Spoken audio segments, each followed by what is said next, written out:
السلام علیکم ورحمۃ اللہ وبرکاتہ۔ ان الحمد للہ والصلاة والسلام علی رسول اللہ، اما بعد، اعوذ السلام باللہ۔ علیکم ورحمۃ اللہ۔ شیخ، آپ کی آواز بہت کم آ رہی ہے۔ جی ایک منٹ۔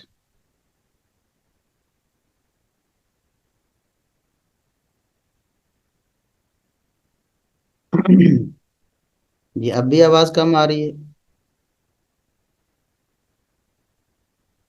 السلام علیکم ورحمۃ اللہ شیخ، وبرکاتہ۔ ابھی بھی تھوڑی سی بڑی ہے مگر کم ہے۔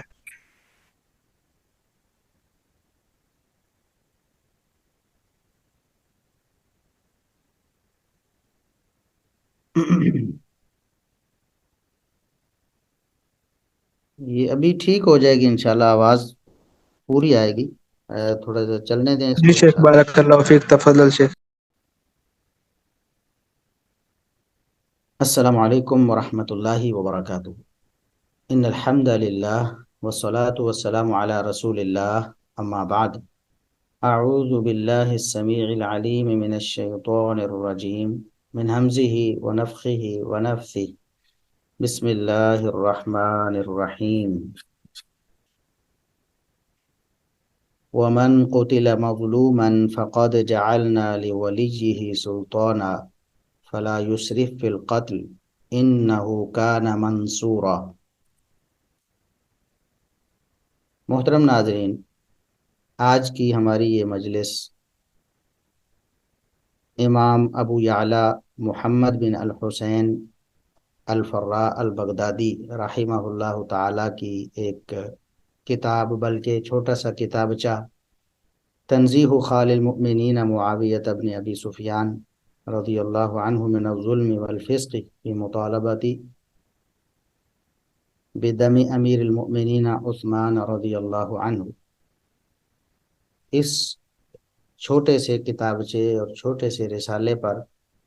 تعلیق اور اس کی تھوڑی سی شرح کہہ لیں، اس حوالے سے ہے۔ اس رسالے کا مدعا یہ ہے کہ سیدنا امیر المؤمنین خال المؤمنین معاویہ بن ابی سفیان رضی اللہ عنہما،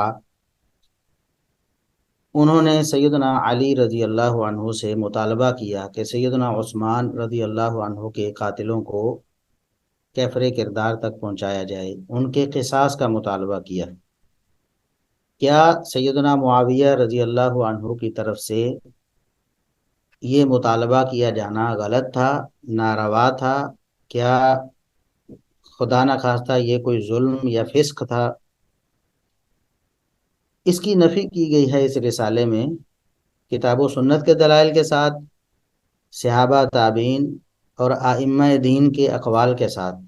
یعنی اسلاف امت یہ کہتے ہیں کہ سیدنا معاویہ رضی اللہ عنہ اپنے اس مطالبے میں حق بجانب تھے، انہوں نے کوئی زیادتی یا کوئی ظلم نہیں کیا سیدنا عثمان رضی اللہ عنہ کے قصاص کا مطالبہ کر کے۔ اب یہ جو امام ابو یعلا ہیں، القاضی ابو یعلا ابو الحسین محمد ان کا نام ہے، ابو الحسین ان کی کنیت ہے، تو بعض لوگ کہتے ہیں کہ یہ جو سیدنا معاویہ رضی اللہ عنہ کا دفاع کرنے والے لوگ ہیں، سیدنا معاویہ رضی اللہ عنہ سے محبت کرنے والے لوگ ہیں، یہ اہل بیت سے محبت نہیں کرتے ہیں۔ تو دیکھ لیں، سیدنا معاویہ رضی اللہ عنہ کا دفاع کرنے والے ایک امام جنہوں نے پورا رسالہ لکھا ہے ان گمراہوں کے رد میں، جو قصاص عثمان کے مطالبے کی وجہ سے سیدنا معاویہ رضی اللہ عنہ پر طعن کرتے ہیں، تو ان کا جواب دیا ہے، ان کا رد کیا ہے۔ تو خود ان کی کنیت ابو الحسین ہے، ابو الحسین یعنی سیدنا حسین رضی اللہ عنہ کی کے نام پر انہوں نے اپنی کنیت رکھی ہے۔ تو یہ امام ہیں، یہ چوتھی اور پانچویں صدی کے امام ہیں۔ آپ کے سامنے جو ایک کتاب شو ہو رہی ہے، وہاں بھی آپ کو نظر آ رہا ہوگا کہ ان کی تاریخ پیدائش 380 ہجری اور ان کی تاریخ وفات 458 ہجری ہے۔ یعنی 380 ہجری میں پیدا ہوئے، یہ چوتھی صدی ہجری ہے، اور 5ویں صدی ہجری میں انہوں نے وفات پائی 458 ہجری میں۔ تو یہ امام اس دور میں بھی یہ بتاتے ہیں کہ سیدنا معاویہ رضی اللہ عنہ کا جو مطالبہ تھا قصاص عثمان کا بالکل درست تھا، اور اس مطالبے کی وجہ سے سیدنا معاویہ رضی اللہ عنہ پر کوئی تان نہیں ہو سکتی۔ تو یہ تو شروع سے ائمہ اسلاف امت کا یہ عقیدہ رہا ہے اور یہ منہج رہا ہے، اور اسی پر الحمدللہ آج اہل السنہ قائم ہیں، اور اسی کے مطابق انشاءاللہ قیامت تک اہل السنہ تعلیم دیتے رہیں گے، اپنے آنے والی نسلوں کو بتاتے رہیں گے کہ سیدنا معاویہ رضی اللہ عنہ پر تان کرنا جائز نہیں ہے۔ ایک تھوڑی سی وضاحت شروع میں کرنا یہ بھی ضروری ہے کہ آپ کو اس رسالے میں، اس چھوٹے سے کتابچے میں، جو کہ دراصل شروع ہو رہا ہے یہ 83 نمبر پیج سے، شروع میں تمہید ہے، مقدمہ ہے، اور کچھ تحقیق کرنے والے لوگوں کی طرف سے اس کتاب کے شروع میں کچھ اضافہ جات ہیں، یعنی انہوں نے کچھ چیزیں ایڈ کی ہیں جو ضروری سمجھی ہیں، خصوصاً مشاجرات صحابہ کے حوالے سے، جنگ جمل اور صفین کے حوالے سے، سیدنا عثمان رضی اللہ عنہ کے حوالے سے، اور اسی طرح خود یہ جو مصنف ہیں امام جن کو ابو یعلا الفراء کہتے ہیں، ان کے حوالے سے۔ تو یہ چیزیں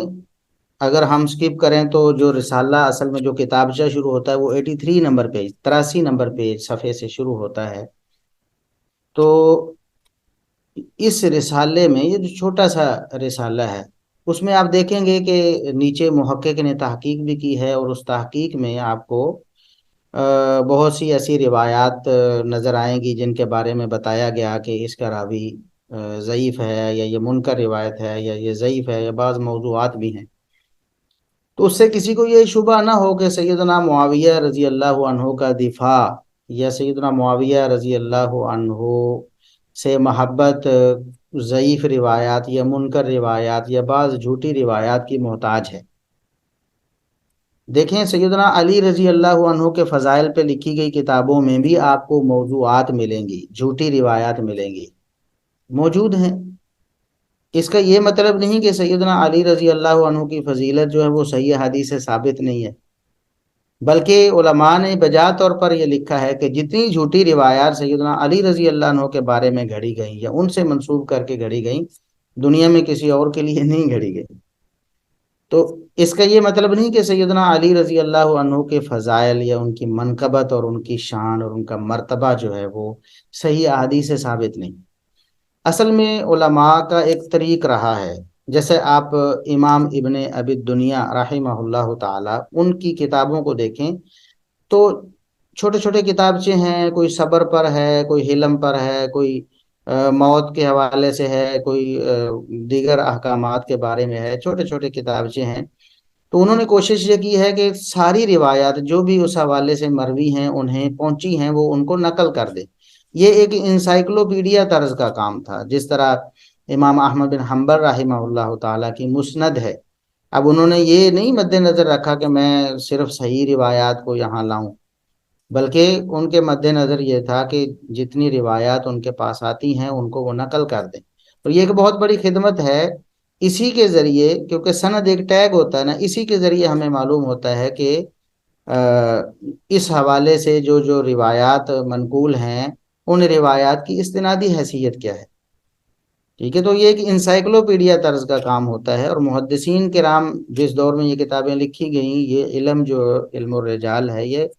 وافر موجود تھا، اور علماء کثرت سے موجود تھے، وہ ان چیزوں کو سمجھتے تھے۔ تو جو مقدمہ ہے اصل امام ابو یعلا الفراء رحمہ اللہ تعالی کا، وہ مقدمہ بالکل ثابت ہے، کتاب و سنت سے ثابت ہے اور دیگر صحیح روایات سے ثابت ہے، لیکن اس ضمن میں کچھ جو روایات کمزور تھیں وہ بھی انہوں نے نقل کر دی ہیں۔ تو ہم انشاءاللہ صحیح روایات کی روشنی میں اس رسالے کو خلاصے کے طور پر پیش کریں گے، اور کتاب و سنت اور صحیح احادیث اور صحابہ تابعین اور ائمہ دین کے جو صحیح اقوال ہیں ان کی روشنی میں یہ رسالہ جو ہے اس کو مختصر کر کے اس کا خلاصہ آپ کے سامنے پیش کریں گے۔ تو سب سے پہلی بات اس حوالے سے یہ ہے کہ امام ابو الحسین محمد ابو یعلا الفراء رحمہ اللہ تعالی نے یہ جو کتاب لکھی ہے، اس میں کچھ روایات آپ کو ایسی نظر آئیں گی جو کہ صحیح نہیں ہیں، لیکن اس سے یہ معلوم نہیں ہوتا یا یہ ثابت نہیں ہوتا کہ سیدنا معاویہ رضی اللہ عنہ کے دفاع میں ان کے پاس صحیح روایات نہیں تھیں۔ وہ تو انہوں نے پیش کی ہیں، قرآن کریم سے استدلال کیا ہے، احادیث سے استدلال کیا ہے، صحابہ کرام تابعین ائمہ دین کے اقوال سے استدلال کیا ہے، وہ ہم انشاءاللہ بطور خلاصہ پیش کریں گے۔ ان کا کام انسائکلوپیڈیا طرز کا تھا، تو انسائکلوپیڈیا میں ایسا ہوتا ہے کہ ساری چیزیں ایک جگہ جمع کی جاتی ہیں اور اس کا فائدہ ہوتا ہے یہ محققین کو۔ عام عوام کو تو مشکل ہوتی ہے کہ ان کے لیے صحیح اور ضعیف کو الگ کرنا مشکل ہوتا ہے، لیکن محققین کو فائدہ ہوتا ہے، علماء کو فائدہ ہوتا ہے، اور یہ کتاب اسی طرز کی تھی۔ تو ہم خلاصتاً انشاءاللہ یہ ساری باتیں اس میں جو ڈسکس ہوئی ہیں وہ بتائیں گے۔ سب سے پہلی بات تو یہ ہے کہ سیدنا معاویہ رضی اللہ عنہ کا یہ جو موقف تھا کہ سیدنا عثمان رضی اللہ عنہ کا قصاص لیا جانا چاہیے، اور یہ جو مطالبہ تھا، یہ مطالبہ کیا درست تھا یا غلط تھا؟ تو سیدنا معاویہ رضی اللہ عنہ کا یہ مطالبہ بالکل درست تھا، اور یہی سوال بنایا ہے امام ابو یعلا الفراء رحمہ اللہ تعالی نے، کہ ان سے سوال کیا گیا کہ کیا سیدنا معاویہ رضی اللہ عنہ کا کہ یہ مطالبہ درست تھا؟ اس مطالبے کو کیا غلط کہا جا سکتا ہے، یا اس مطالبے کی وجہ سے سیدنا معاویہ رضی اللہ عنہ پر کوئی طعن کیا جا سکتا ہے یا کوئی اعتراض کیا جا سکتا ہے؟ تو انہوں نے جواب دیا کہ بالکل بھی کوئی بھی ایسی بات سیدنا معاویہ رضی اللہ عنہ کے مطالبے کے حوالے سے نہیں کی جا سکتی۔ صرف یہ کہا جا سکتا ہے کہ یہ ان کا اجتہاد تھا، اور یہ ایسا اجتہاد تھا جس پر اللہ رب العزت کی طرف سے انہیں اجر بھی ملا ہے، اور جس معاملے پر، جس کام پر اللہ رب العزت اجر دے دے، وہ کام غلط کیسے ہو سکتا ہے، اور اس کام کو ہم زبان تام دراز کرنے کا ذریعہ کیسے بنا سکتے ہیں؟ تو یہ جو ان کا ایک اجتہادی موقف تھا، اس کو سیاسی موقف بھی کہتے ہیں، اور یہ وہ سیاست ہے جو انبیاء کرام علیہم السلام کے بارے میں حدیث میں آتا ہے کہ تسوسہم الانبیاء، کہ بنی اسرائیل جو تھے ان کی سیاست انبیاء کے ہاتھ میں تھی۔ تو یہ سیاست ہے، یعنی امور مملکت کو چلانے کا ایک ملکہ ہوتا ہے، ایک طریقہ ہوتا ہے دنیا کے نظام کو چلانے کا، اس کو سیاست کہتے ہیں۔ تو سیدنا معاویہ رضی اللہ عنہ جو سمجھے کہ امت کو بہترین طریقے سے اگر آگے لے کے جانا ہے، امت میں جو ایک خلفشار پیدا ہو رہا ہے سیدنا عثمان رضی اللہ عنہ کی شہادت سے، اگر اس سے امت کو نکالنا ہے تو اس کا ایک ہی طریقہ ہے کہ سیدنا عثمان رضی اللہ عنہ کو کے قاتلین کو کیفر کردار تک پہنچایا جائے، اور وہ چونکہ ولی تھے سیدنا عثمان رضی اللہ عنہ کے، وہ مطالبہ کرنے میں حق بجانب تھے، لہٰذا انہوں نے مطالبہ کیا کہ سیدنا عثمان رضی اللہ عنہ کے قاتلوں کو کیفر کردار تک پہنچایا جائے۔ یہ جو موقف تھا، اس کو آپ سیدنا معاویہ رضی اللہ عنہ کا اجتہادی موقف بھی کہہ سکتے ہیں، اس کو سیاسی موقف بھی کہہ سکتے ہیں۔ جب کہا جاتا ہے کہ صحابہ کرام رضوان اللہ علیہم اجمعین میں بعض سیاسی معاملات پر اختلافات ہوئے جنہیں مشاجرات صحابہ کہا جاتا ہے، تو دراصل ایسے ہی معاملات وہاں مراد ہوتے ہیں۔ تو سیدنا معاویہ رضی اللہ عنہ کا یہ سیاسی ایک جو نقطۂ نظر تھا، اس کو سیاست معاویہ بھی کہتے ہیں، اور بعض لوگ اس پر طعن کرتے ہیں سیاست معاویہ پر۔ دیکھیں، کتاب و سنت کی روشنی میں اہل سنہ کا یہ عقیدہ شروع سے لے کر آج تک رہا ہے کہ سیدنا معاویہ رضی اللہ عنہ کی یہ جو سیاست تھی، یہ جو ان کا موقف تھا، ایک اجتہاد تھا، یہ بالکل درست تھا، اور اس کو مورد طعن نہیں بنایا جا سکتا۔ اس وجہ سے ان کی گستاخی اور توہین نہیں کی جا سکتی، ان کو برا نہیں کہا جا سکتا، ان کی نیت پر شک نہیں کیا جا سکتا، کیونکہ ان کا یہ موقف درست تھا۔ اس کے دلائل جو ہیں وہ اپنے مقام پر بیان ہو چکے ہیں، پہلے کئی دفعہ ہم بیان کر چکے ہیں۔ یہاں ہم صرف اس ٹاپک کو انشاءاللہ ڈسکس کریں گے جو ہمارا اس رسالے کے حوالے سے ہے۔ اہل البدع جو ہیں بدعتی لوگ وہ اس موقف کو غلط بابر کرواتے ہیں اور اس بنا پر سیاست معاویہ مرد آباد کے نعرے لگاتے ہیں، نعوذ باللہ ثم نعوذ باللہ۔ جس موقف پر اللہ رب العزت راضی ہو گیا ہو، یہ بات تو طے ہو چکی ہے، اہل سنہ کا اتفاقی اور اجماعی عقیدہ ہے کہ سیدنا معاویہ رضی اللہ عنہ اپنے اجتہاد پر مأجور ہیں، جس پر انہیں اللہ رب العزت نے اجر دیا ہے۔ اب ظاہر ہے اجر اللہ رب العزت راضی ہو کر دیتا ہے، ناراض ہو کر تو نہیں دیتا۔ اللہ رب العزت راضی ہوا، اب یہ بدبخت اللہ رب العزت کی خوشنودی پر ناراض ہے، اللہ رب العزت کی رضامندی سے ناراض ہو رہے ہیں، کہتے ہیں کہ ہم راضی نہیں ہیں، اللہ رب العزت راضی ہے۔ یہ کہتے ہیں مرد آباد، مرد آباد کی پھپتیاں کسنے والے اصل میں اللہ رب العزت کے بھی دشمن بنے ہوئے ہیں، رسول اللہ صلی اللہ علیہ وسلم کے بھی مخالف بنے ہوئے ہیں۔ قیامت کے دن اللہ کو کیا منہ دکھائیں گے؟ اب یہ قاضی ابو یعلا الفراء، میں نے بتایا ہے کہ چوتھی پانچویں صدی ہجری کے یہ امام ہیں، نامور عالم ہیں۔ انہوں نے یہ موقف ایک رسالہ لکھ کر پیش کیا، اور یہ رسالہ ان کے بعد پھر دنیا میں متداول رہا اور آج بھی ہمارے پاس موجود ہے،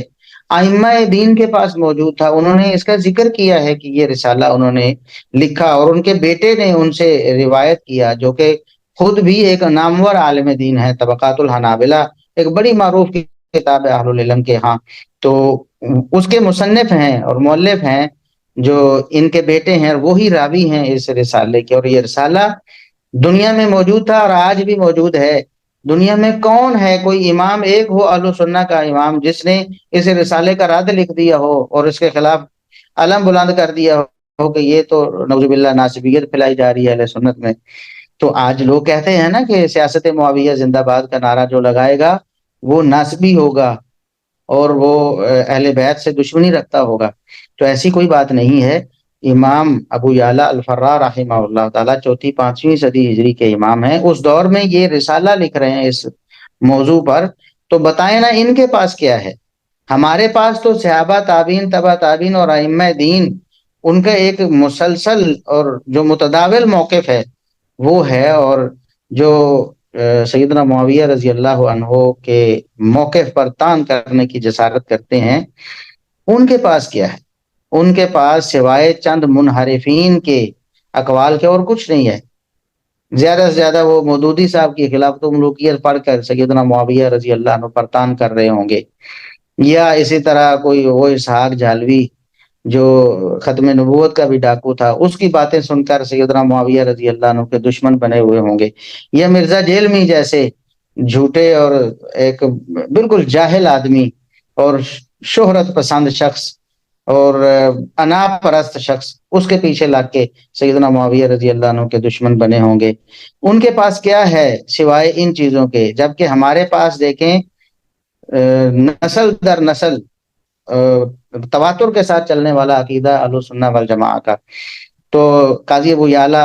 رحمہ اللہ تعالیٰ فرماتے ہیں کہ سیدنا معاویہ رضی اللہ عنہ کے اجتہادی موقع پر تان کی جسارت کرنا ناجائز اور حرام ہے، بلکہ یہ ماننا چاہیے، یہ کہنا چاہیے کہ وہ مجتہد تھے اور قصاص عثمان کا مطالبہ ان کا اجتہاد تھا جس پر اللہ رب العزت کی طرف سے ان کو اجر ملا ہے۔ اور مزے کی بات یہ ہے کہ جب یہ جہلمی صاحب، مرزا جہلمی صاحب جب تک رافضیوں کے پورے اعلی کار نہیں بنے تھے، ابھی اہل سنہ کے پاس اٹھتے بیٹھتے تھے، تو اس وقت ان کا موقف آن دی ریکارڈ موجود ہے کہ وہ کہتے تھے کہ یہ اجتہادی معاملہ ہے اور اللہ رب العزت کی طرف سے اس اجتہاد پر اجر ملا ہے، لیکن آج وہ اس کے مخالف بنے ہوئے ہیں اور تان کرتے ہیں سیدنا معاویہ رضی اللہ عنہ پر۔ دوسری بات یہ ہے کہ سیدنا معاویہ رضی اللہ عنہ کا مطالبہ جو قصاص عثمان کا تھا، اس بارے میں اہل البیت کا کیا موقف ہے؟ اہل بیت کیا کہتے ہیں؟ خود جو نبی کریم صلی اللہ علیہ وسلم کے رشتہ دار ہیں اور جو سیدنا علی رضی اللہ عنہ کے رشتہ دار ہیں، وہ کیا کہتے ہیں؟ اس حوالے سے بھی امام ابو یعلا الفراء رحمہ اللہ تعالی نے شروع میں ہی وہ آیت کریمہ پیش کی ہے، اور اس آیت کریمہ سے استدلال کیا ہے کہ سیدنا معاویہ رضی اللہ عنہ کیوں حق بجانب تھے قصاص عثمان کے مطالبے میں، کیوں وہ درست تھے اور کیوں ان پر اعتراض نہیں کیا جا سکتا؟ اس لیے کہ اللہ رب العزت نے فرمایا وَمَنْ قُتِلَ مَظْلُومًا فَقَدْ جَعَلْنَا لِوَلِيِّهِ سُلْطَانًا، کہ جو شخص ظلمن قتل کر دیا جائے، جو مقتول ہے، اس کے جو وارث ہیں، جو اس کا ولی ہے، اللہ رب العزت نے اس کو اختیار دیا ہے کہ وہ قصاص لینے یا نہ لینے کا فیصلہ وہ کرے گا۔ اس نے قصاصاً قتل کروانا ہے قاتلوں کو، یا اس نے دیت قبول کرنی ہے، یا اس نے معاف کرنا ہے، یہ اختیار کسی اور کے پاس نہیں۔ فقط جعلنا لولیہ سلطانا، ہم نے اس کے ولی کے لیے یہ طاقت رکھی ہے، یہ اہلیت ہے، اور یہ اتھارٹی صرف اس کے ولی کے پاس ہے۔ انہ کان منصورا، آخر میں فرمایا فلا یسرف فی القتل، وہ قتل کرنے میں زیادتی نہ کرے، یعنی جو اسلام کے اصولوں کے مطابق ہی کرے، اور انہ کان منصورا، وہ یقیناً اللہ رب العزت کی طرف سے اس کی مدد کی جائے گی، کیونکہ وہ مظلوم ہے، اس کا جو عزیز ہے وہ قتل ہوا ہے، وہ بھی مظلوم تھا اور یہ بھی مظلوم ہے، اور مظلوم کی اللہ رب العزت مدد فرماتا ہے۔ اور یہ جو پوائنٹ ہے، یہ آیت ہے، یہ سیدنا معاویہ رضی اللہ عنہ پر پوری منطبق ہوتی ہے کہ وہ ولی تھے سیدنا عثمان رضی اللہ عنہ کے،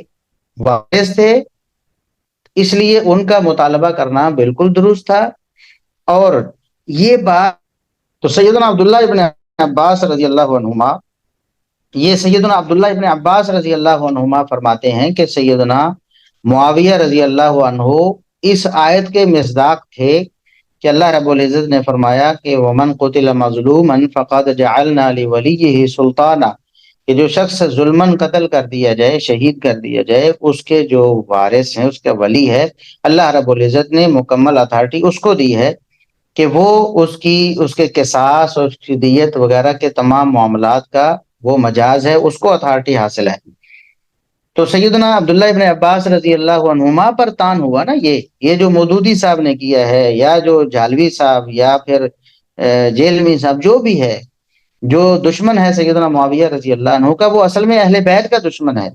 سیدنا عبداللہ ابن عباس رضی اللہ عنہما فرماتے ہیں، یہ المعجم الکبیر طبرانی میں اور دیگر کتب احادیث میں یہ حدیث موجود ہے اور سند صحیح ہے۔ فرماتے ہیں کہ جب سیدنا عثمان رضی اللہ عنہ کی شہادت کا سانحہ رونما ہوا، تو میں نے اس وقت سیدنا علی رضی اللہ عنہ سے کہا تھا، جب یہ معاملہ اٹھا تو میں نے ان سے کہا کہ آپ قصاص عثمان کے حوالے سے ودڈرا کر جائیں، قصاص عثمان پر آپ سیدنا معاویہ رضی اللہ عنہ کی مخالفت نہ کریں، وہ اللہ رب العزت کے اس فرمان کے مطابق مجاز ہیں کہ فقط جعلنا لولیہ سلطانہ، ہم نے اس کے ولی کو اختیار دیا ہے کہ وہ فیصلہ کرے، لہٰذا جو وہ فیصلہ سیدنا معاویہ رضی اللہ عنہ کر رہے ہیں، جو مطالبہ کر رہے ہیں، اس کو برقرار رکھا جائے، آپ اس کی نفی نہ کریں۔ تو لیکن سیدنا علی رضی اللہ عنہ نے میری بات نہیں مانی۔ میں اللہ کی قسم اٹھا کر کہتا ہوں، عبداللہ ابن عباس فرماتے ہیں، میں اللہ کی قسم اٹھا کر کہتا ہوں لَيَتَأَمَّرَنَّ عَلَيْكُمْ معاویہ رضی اللہ عنہ اس معاملے میں تم پر غالب آ کر رہیں گے، یعنی ان کا جو مطالبہ ہے وہ درست قرار پائے گا اور وہ غالب آئیں گے تم پر۔ اور کیونکہ اللہ رب العزت نے فرمایا فقط جعلنا لولیہ سلطانا فلا یسرف فی القتل انہ کان منصورا، کہ اللہ رب العزت کی طرف سے اس کی مدد کی جاتی ہے۔ تو اب کس پر اعتراض کریں گے؟ سیدنا عبداللہ بن عباس رضی اللہ عنہما سے مودودی صاحب یہ پوچھتے ہیں کہ کس نے حق دیا تھا سیدنا معاویہ رضی اللہ عنہ کو مطالبہ کرنے کا،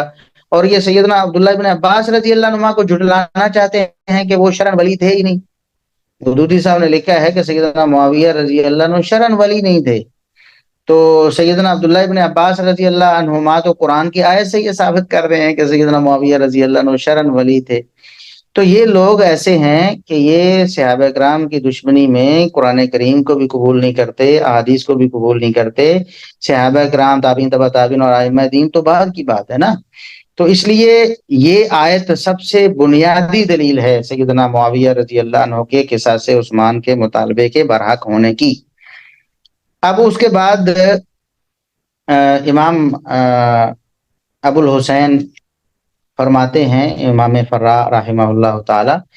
کہ یہ جو سیدنا معاویہ رضی اللہ عنہ کن وجوہات کی بنا پر وہ برحق تھے۔ ایک تو یہ آیت ہے نا، یہ آیت یہ بتاتی ہے کہ وہ ان کا مطالبہ برحق تھا اور وہ غلط نہیں تھے اپنے مطالبے میں. اور قرآن کریم کو جھٹلانا تو کسی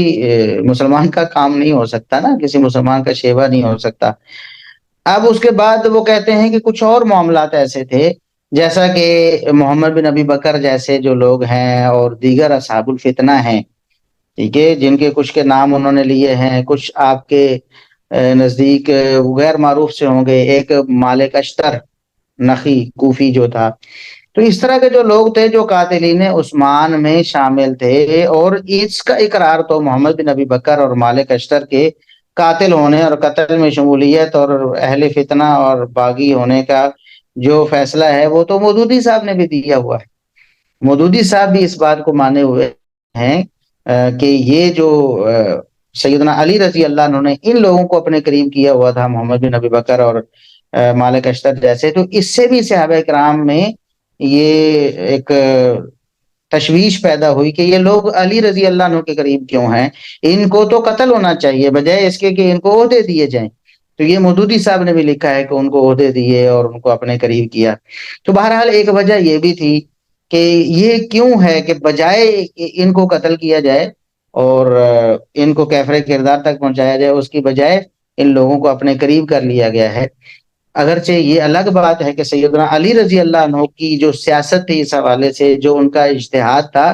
وہ بھی اپنی جگہ پر بالکل درست تھا. آگے اس کی بات بھی آئے گی کہ انہوں نے کیوں ایسا نہ کیا. تو سیدنا معاویہ رضی اللہ عنہ بہرحال ان کا نقطہ نظر یہ تھا کہ یہ جو لوگ ہیں جو قاتلین عثمان ہیں یا اس فتنے کے جو مجد ہیں یا اس کو ہوا دینے والے ہیں، وہ کیوں سیدنا علی رضی اللہ عنہ کی صفوں میں موجود ہیں. یہ بھی ایک معاملہ تھا جس وجہ سے یہ مطالبہ اور زیادہ زور پکڑ گیا کہ سیدنا عثمان رضی اللہ عنہ کے قاتلوں کو فوری کیفر کردار تک پہنچایا جائے. یہ ہے قصاص عثمان رضی اللہ عنہ کا مطالبہ. اس میں سیدنا معاویہ رضی اللہ عنہ بالکل برحق ہیں اور ان پر کوئی اعتراض نہیں کیا جا سکتا. اس حوالے سے اگر کوئی اعتراض کہتا ہے سیاست معاویہ مرد آباد، تو یہ تو ایک بہت ہی برا اور شنیع ایک موقف ہے،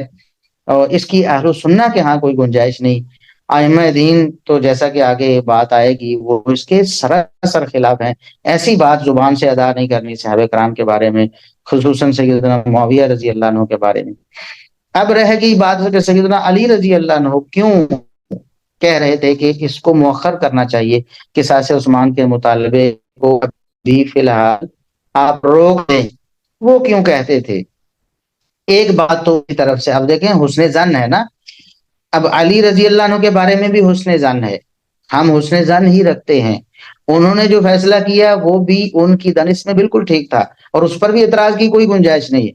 کیوں کیا؟ اب حسن ظن ہے. ایک وجہ یہ ہو سکتی ہے، دوسری یہ ہو سکتی ہے کچھ قرائن اور شواہد بھی ملتے ہیں، وہ بھی ہم ذکر کریں گے. پہلی بات یہ ہے جو ذکر کی جاتی ہے حسن ظن کے طور پر کہ سیدنا علی رضی اللہ عنہ خود اس چیز کے گواہ نہیں تھے کہ سیدنا عثمان رضی اللہ عنہ کو قتل کرنے والے کون ہیں. لوگ ابھی باتیں کر رہے تھے نا، اور پھر اس پر ظاہر ٹرائل ہوتا ہے باقاعدہ عدالت میں، گواہیاں ہوتی ہیں، اس کے بعد پھر فیصلہ ہوتا ہے. تو ابھی اس تک نوبت نہیں پہنچی تھی. سیدنا علی رضی اللہ عنہ کہتے تھے کہ ابھی بہت سی باتیں باقی ہیں، وہ چیزیں ہوں گی تو اس کے بعد پھر ہم اس طرف جائیں گے. لہٰذا اس مطالبے کو ہی فی الحال آپ ملتوی کریں. تو سیدنا معاویہ رضی اللہ عنہ اور دیگر جو صحابہ کرام جن میں کبار صحابہ کرام موجود ہیں، وہ اس مطالبے کو مؤخر نہیں کرنا چاہتے تھے. ان کے بھی اپنے دلائل تھے کہ جب سیدنا عثمان رضی اللہ عنہ نے اس حوالے سے کچھ نرمی کی تھی کہ باغی آئے ہیں تو صحابہ اجازت مانگتے ہیں کہ آپ ہمیں اجازت دیں، مٹھی بھر ہیں ان کو ختم کر دیں. تو سیدنا عثمان رضی اللہ عنہ فرماتے ہیں کہ میری وجہ سے مدینہ رسول میں خون بہے تو میں یہ گوارا نہیں کرتا. نرمی کریں اس پر، ہو سکتا ہے کہ کوئی بات ان کو سمجھ آ جائے اور یہ خود اپنے گھروں کو لوٹ جائیں. لیکن اس نرمی کا ناجائز فائدہ انہوں نے اٹھایا کہ سیدنا عثمان رضی اللہ عنہ کی شہادت تک وہ پہنچ گئے. تو یہ بات صحابہ کرام کے ذہن میں تھی کہ ان کو ڈھیل دینا جو ہے نا، ان کو مہلت دینا، ان کو وقت دینا، یہ مزید فتنے کا سبب بن سکتا ہے. اور ہوا بھی وہ فتنہ واقعی دوبارہ اٹھا. خود سیدنا علی رضی اللہ عنہ بھی ظلمن شہید ہو گئے. یہ اسی فتنے کی وجہ سے یہی لوگ یہ اصل میں پیچھے ان کی بنیاد تو عبداللہ بن ابی جیسے منافقین اور ان کی پوری کمپنی تھی وہاں سے چلی، پھر سیدنا عمر رضی اللہ عنہ کی شہادت، پھر سیدنا عثمان رضی اللہ عنہ کی شہادت، پھر سیدنا علی رضی اللہ عنہ کی شہادت. تو یہ سلسلے تو ان کی کڑیاں تو پیچھے اس طرح ملتی ہیں. تو بہرحال ایک بات یہ تھی کہ جب ٹرائل ہوگا عدالت میں باقاعدہ گواہیاں قائم ہوں گی تو یہ بات تو پھر طے ہوگی، کیونکہ میں نے آنکھوں سے نہیں دیکھا کہ کن لوگوں نے سیدنا عثمان رضی اللہ عنہ کو شہید کیا ہے، جبکہ ان لوگوں کا مطالبہ تھا کہ یہ ٹرائل جلدی ہو جائے، فوراً ٹرائل کریں، گواہوں کی گواہیاں لے کر اور یہ فیصلہ کر کے لوگوں کو کفر کردار تک پہنچائیں. سیدنا علی رضی اللہ عنہ چاہتے تھے کہ ابھی تھوڑا سا مجھے مہلت ملے، کچھ حکومت کو مضبوط ہونے دیا جائے. ان لوگوں پر اگر ابھی ہاتھ ڈالتے ہیں تو یہ شورش کریں گے، مزید فتنے کو ہوا دیں گے، کہیں ایسا نہ ہو کہ فتنہ اور بڑھ جائے. تو میں چاہتا ہوں کہ ان لوگوں کو تھوڑی سی ڈھیل دے کر اپنے ہاتھ مضبوط کر کے پھر ان کے اوپر شکنجے کو کسا جائے. تو ایک یہ بات تھی. دوسری ایک بات یہ بھی تھی کہ سیدنا علی رضی اللہ عنہ فرماتے تھے کہ یہ جو سیدنا عثمان رضی اللہ عنہ کی شہادت ہے، جو سانح ہے، جو قاتل ہیں، ان کو قتل کرنا یہ خلیفۃ المسلمین جو ہے اس کو زیادہ اختیار ہے. جبکہ سیدنا معاویہ رضی اللہ عنہ اس آیت سے استدلال کرتے تھے، اور سیدنا ابن عباس بھی ان کے حامی تھے. وہ کہتے تھے کہ میں علی رضی اللہ عنہ سے کہتا رہا کہ اس معاملے میں آپ ودرا کر جائیں، سیدنا معاویہ رضی اللہ عنہ کا موقف زیادہ مضبوط ہے، کیونکہ قرآن نے کہا فقط جعلنا لولیہ سلطانا. اور بات بھی ایسے ہے کہ ایک خلیفۃ المسلمین، ایک حکمران، صدر یا وزیر اعظم، اگر وہ چاہے کہ جو ولی ہے، جو وارث ہے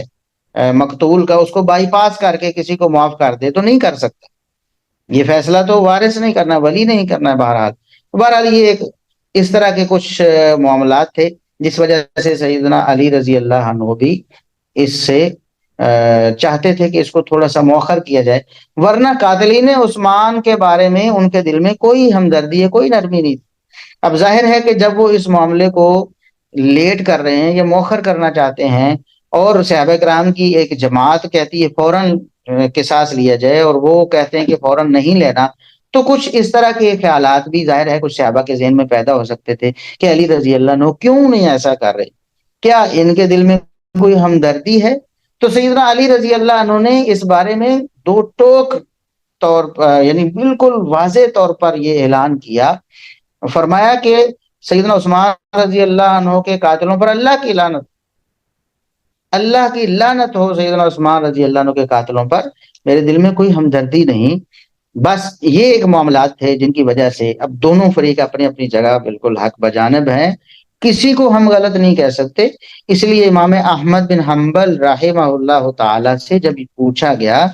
کہ جو صحابہ کرام کے مابین اس طرح کے اختلافات ہوئے ہیں، جنگ جمل اور صفین، یہ بڑے اختلافات ہیں نا باقی اختلافات کی نسبت، یہ بڑے بڑے معاملات اور بڑے بڑے اختلافات ہیں، تو ان کے بارے میں ہمیں کیا کرنا چاہیے. تو انہوں نے فرمایا من انا حتی اتکلم فی اصحاب رسول اللہ صلی اللہ علیہ وسلم، میں کون ہوں جو نبی کریم صلی اللہ علیہ وسلم کے صحابہ کرام کے بارے میں بات کروں. دوسرے لفظوں میں میری کیا مجال ہے کہ میں صحابہ کرام کو کٹہرے میں کھڑا کر کے ان کے بارے میں کوئی فیصلہ کروں کہ یہ صحیح اور یہ غلط. کہتے ہیں نہیں، لا اقول فیہم الا الحسنی، میں ان کے بارے میں صرف اچھی بات کہہ سکتا ہوں، مجھے اللہ نے اسی بات کا پابند کیا ہے. اور دوسری جگہ پر انہوں نے یہ آیت بھی پڑھی قرآن کریم کی، تلک امۃ قد خلت لها ما کسبت ولکم ما کسبتم ولا تسألون عما كانوا يعملون. اور یہ آیت ائمہ دین اس سے یہی سمجھتے رہے ہیں کہ صحابہ کرام کے بارے میں بھی ہم نے اپنی زبانوں کو بند رکھنا ہے، کوئی نازیبہ تبصرہ نہیں کرنا، پارٹی بازی نہیں بنانی کہ فلاں کے گروہ میں ہم ہیں، فلاں کے گروہ میں نہیں ہیں، فلاں کے حق میں ہیں، فلاں کے مخالف ہیں، فلاں درست اور فلاں غلط، اس طرح کی بات نہیں کرنی. صرف زبان سے ہمیشہ اچھی بات کرنی، محبت، عقیدت، احترام کا جو ہے وہ اظہار کرنا ہے. تو یہ آیت بھی پڑھتے تھے، اور یہ آج کے جاہل کہتے ہیں، یہ جالوی جیسے اور جہلمی جیسے کہتے ہیں کہ اس آیت سے صحابہ کرام کے مشاجرات میں خاموشی کا درس دینا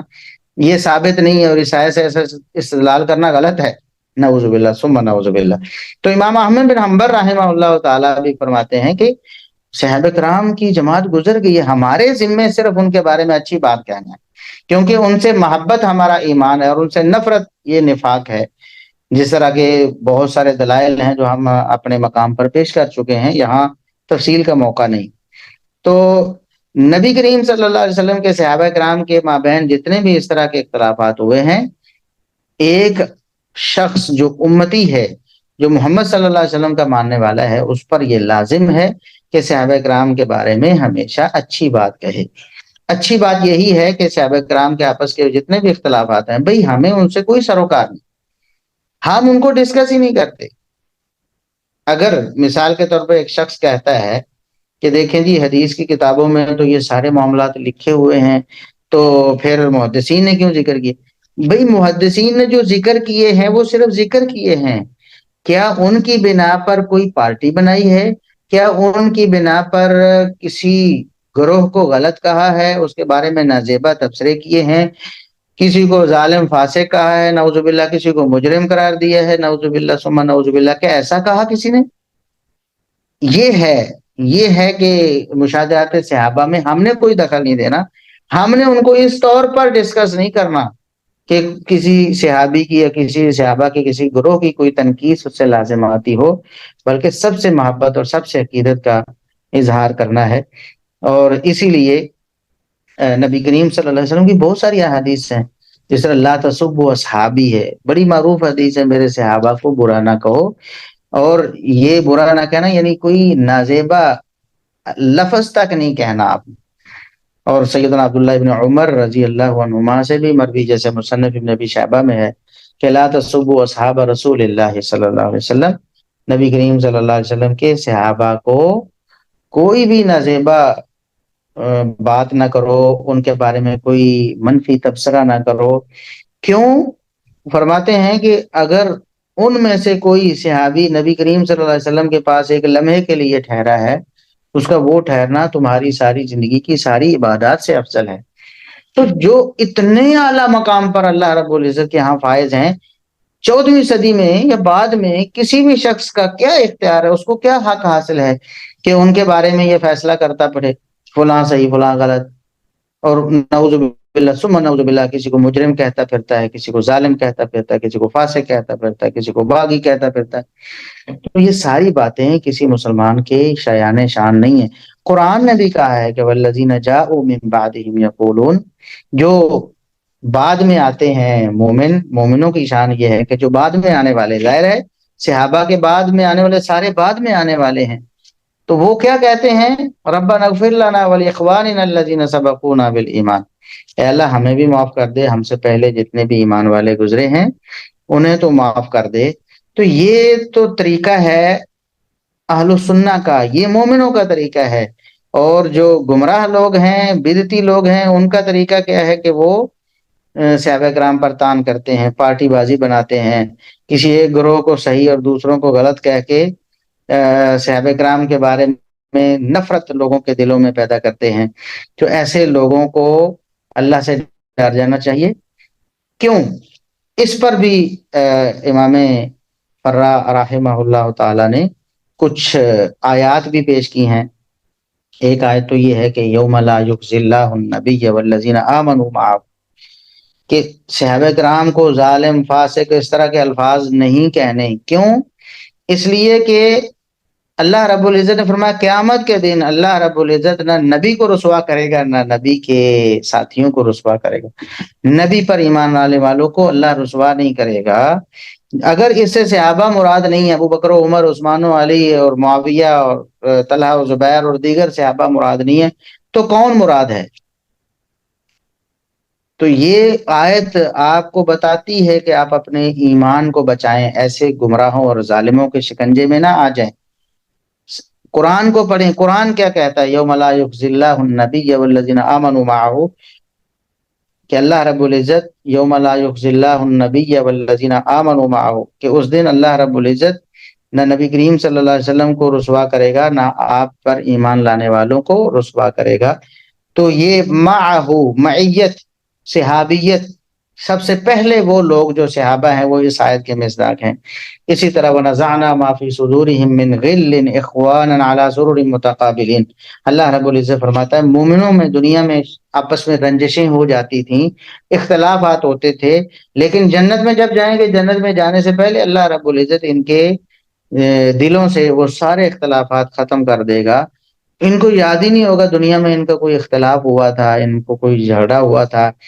اخوانن، بھائی بھائی بنیں گے، علی سرر متقابلین، جنت میں آمنے سامنے تختوں پر براجمان ہوں گے، بیٹھے ہوں گے، آپس میں دل لگی کریں گے، آپس میں ان کی محبت ہی محبت ہوگی۔ اور اسی طرح علی رضی اللہ عنہ نے یہ بات اپنے اور اپنے جو مقابل ہیں، جو مخالف ہیں سیاسی طور پر، ان کے بارے میں کہی، جیسا کہ مستدرک حاکم میں یہ صحیح سند کے ساتھ موجود ہے کہ سیدنا طلحہ رضی اللہ عنہ جو کہ جنگ جمل میں شہید ہو گئے، سیدہ عائشہ رضی اللہ عنہا کی طرف سے سیدنا علی رضی اللہ عنہ کے لشکر کے ہاتھوں، تو ان کا بیٹا ایک دفعہ آیا تو سیدنا علی رضی اللہ عنہ نے اسے ویلکم کیا، خوش آمدید کہا، تو وہ بیٹا تھوڑا سا ناراض، اس نے ناراضی کا اظہار کیا، اس نے کہا کہ میرے باپ کو آپ نے قتل کر دیا، ان کا مال آپ نے اپنے قبضے میں لے لیا، اور ابھی آپ مجھے خوش آمدید کہہ رہے ہیں، یہ کیسا طریقہ ہے؟ تو علی رضی اللہ عنہ ناراض ہونے کی بجائے ان کو فرمایا کہ بیٹا دیکھیں، جو سیدنا طلحہ رضی اللہ عنہ آپ کے والد گرامی وہ شہید ہوئے، تو آپس میں ہمارے جتنے بھی اختلافات تھے، اللہ رب العزت قیامت کے دن مجھے امید ہے کہ ہمارا جو معاملہ ہے وہ میرا اور طلحہ کا معاملہ ایسا ہی ہوگا، وَنَزَعْنَا مَا فِي صُدُورِهِم مِّن غِلٍّ، قیامت کے دن اللہ رب العزت ہمارے دلوں سے یہ ساری رنجشیں نکال دیں گے، مجھے امید ہے کہ ہم انہی لوگوں میں ہوں گے۔ سیدنا علی رضی اللہ عنہ تو وہ امید کے لفظ استعمال کر رہے ہیں نا، عاجزی اور انکساری، ہم تو یقین کے ساتھ کہتے ہیں، ہمیں یقین ہے کہ علی رضی اللہ عنہ اور ان کے جو مخالفین صحابہ کرام ہیں وہ اس آیت کا مصداق ہیں کہ آخرت میں ان کے دلوں میں جتنی بھی رنجشیں تھیں ختم ہو جائیں گی، کیونکہ سب نیک نیت سے جو فیصلہ کر رہے تھے نیک نیت سے کر رہے تھے، کسی کی کوئی بدنیتی اس میں شامل نہیں تھی۔ اور ایسے لوگ گمراہ ہیں، جھوٹے ہیں، کذاب ہیں، جو کہتے ہیں کہ نعوذ باللہ ثم نعوذ باللہ، فلاں صحابی جو بدنیت تھا اس نے بدنیتی کے ساتھ یہ کیا اور وہ کیا۔ تو بہرحال سیدنا طلحہ رضی اللہ عنہ شہید ہوئے۔ اب علی رضی اللہ عنہ نے انہیں شہید کرنے کا حکم نہیں دیا تھا، کسی کو نہیں کہا کہ جاؤ طلحہ کو شہید کر دو، لیکن ظاہر ہے مخالف سب میں تھے، تو آپ رضی اللہ عنہ کے سب میں سے کسی نے شہید کیا۔ تو علی رضی اللہ عنہ نے بجائے اس سے کہ اس پر کوئی بات کرتے، یہ سبق دیا ہمیں، آج بھی ہمیں اس سبق کو پڑھنے کی ضرورت ہے جو علی رضی اللہ عنہ دے رہے ہیں۔ باوجود اس کے کہ معاملہ ہو چکا ہے، علی رضی اللہ عنہ کہہ سکتے تھے کہ میں خلیفہ راشد تھا، میں امیر المومنین تھا، میرے خلاف وہ کیوں نکل آئے، انہوں نے میرے خلاف کیوں یہ فیصلہ کیا، یہ مطالبہ کیوں کر دیا قصاص عثمان کا، اور میں نے انہیں جو شہید کیا ہے، یہ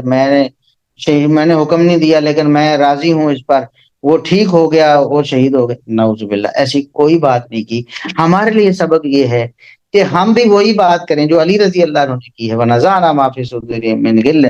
ہمیں آخرت میں اللہ رب العزت کے کیے گئے وعدوں پر یقین کرنا ہے کہ صحابہ کرام کو اللہ رب العزت نے سب کو جنتی بنایا ہے، سب سے رضامندی کا اللہ رب العزت نے اعلان کیا ہے، لہٰذا ہمیں اس پر کوئی بات نہیں کرنی چاہیے،